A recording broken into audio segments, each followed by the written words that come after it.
Bonjour, je vous propose de réaliser le portrait de l'acteur Álvaro Morte qui interprète le rôle du professeur dans la série La Casa de Papel à l'aide d'un crayon graphite. Pour voir les différentes étapes de ce dessin, suivez-moi.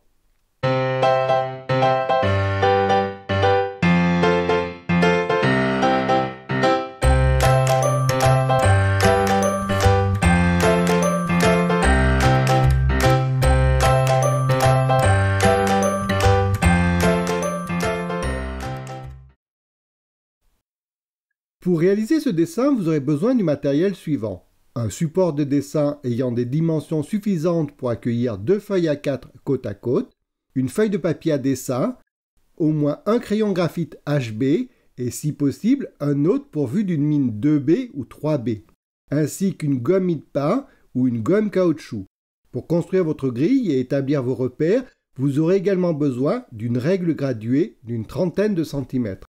Il vous faudra bien sûr le modèle de ce portrait dont vous trouverez le lien dans la description de ce tuto. J'ai donc choisi pour ce tuto le portrait de l'acteur Álvaro Morte qui interprète le rôle du professeur dans la série La Casa de Papel.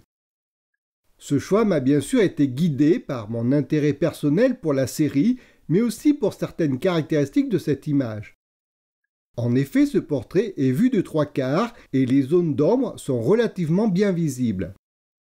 Prenez à présent votre crayon HB et la règle graduée pour tracer au milieu de votre feuille un rectangle de 25,8 cm de haut et de 16 cm de large.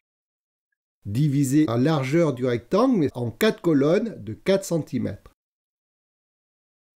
Divisez ensuite la hauteur de ce rectangle en 6 rangées de 4,3 cm. Vous allez à présent ajouter des divisions supplémentaires afin d'affiner certaines parties de votre grille de construction. Pour cela, ajoutez une nouvelle ligne verticale en divisant la colonne de droite en 2 colonnes de 2 cm chacune. Divisez enfin la 3e et la 5e rangée en partant du haut en zone de 2,15 cm. Une fois toutes ces lignes tracées, vous devriez avoir une grille ayant cet aspect.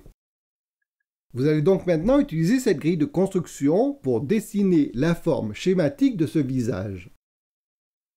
Toujours à l'aide de votre crayon HB, commencez par tracer d'un trait léger les lignes à proximité de repères horizontaux et verticaux.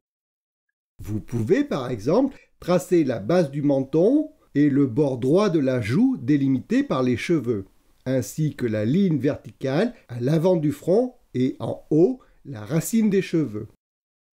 Le bord incliné de la joue gauche ainsi que la limite de la barbe sur la joue droite ne correspondent à aucune ligne de la grille, mais vous remarquerez que ces lignes suivent néanmoins des diagonales.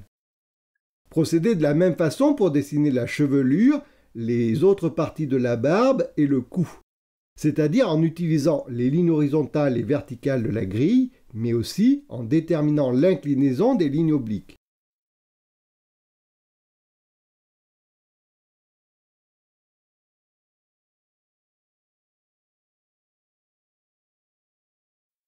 Pour dessiner les éléments internes du visage, qui réclament un peu plus de précision, vous allez ajouter de nouvelles divisions à votre grille.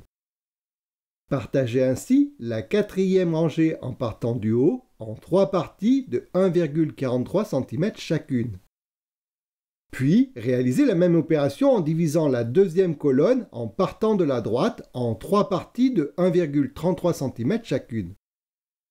Aidez-vous ensuite des divers repères de la grille, mais aussi des lignes que vous avez déjà tracées, pour déterminer la taille et la place des éléments internes du visage. Commencez par le nez dont la base, la pointe et l'aile droite sont assez faciles à repérer. L'arête du nez sera un peu plus délicate à tracer, mais là encore la proximité avec l'une des diagonales de la grille devrait vous y aider.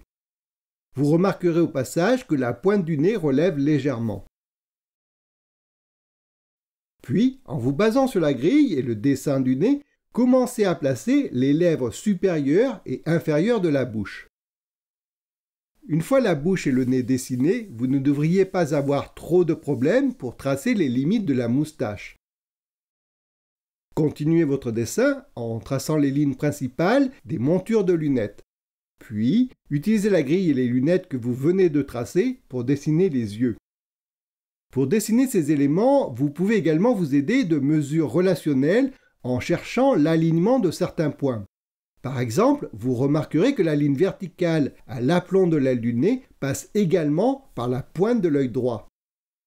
Ajoutez enfin l'oreille pour compléter votre dessin. Une fois l'essentiel des formes dessinées, prenez un peu de recul pour contrôler votre dessin. Effacez et corrigez les parties sur lesquelles vous percevez des erreurs. Lorsque vous aurez contrôlé et corrigé votre dessin, reprenez votre crayon HB pour affiner et renforcer le dessin de ce visage.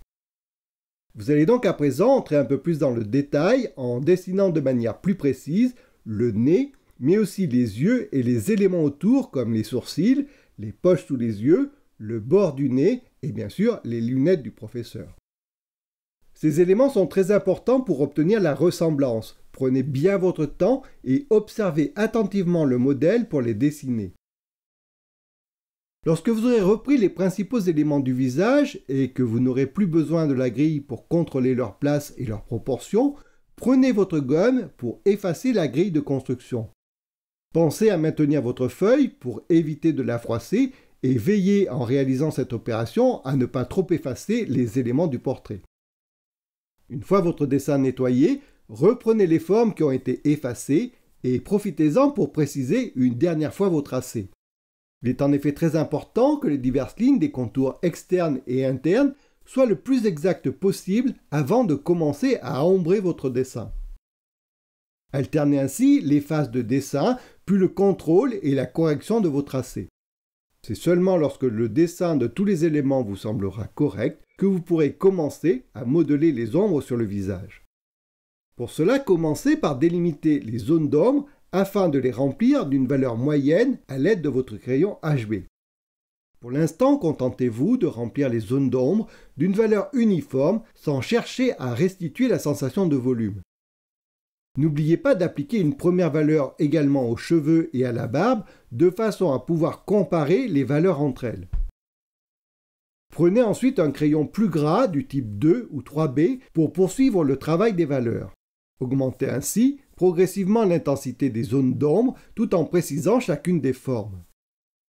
Poursuivez votre dessin de cette façon en appliquant diverses couches de pigments afin de restituer les valeurs respectives des diverses parties du visage. Progressez lentement sans jamais appuyer sur votre crayon. Le pigment doit être déposé de manière graduelle afin de pouvoir contrôler la densité des valeurs.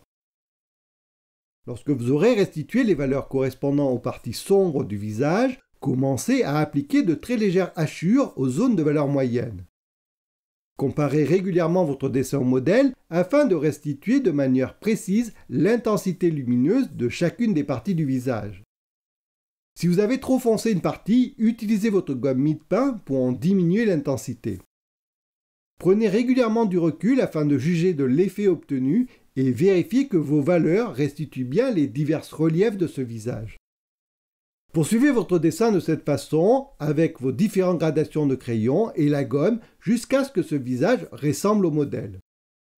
Affinez également le dessin de la coiffure, mais en travaillant simplement les masses formées par les diverses mèches de cheveux.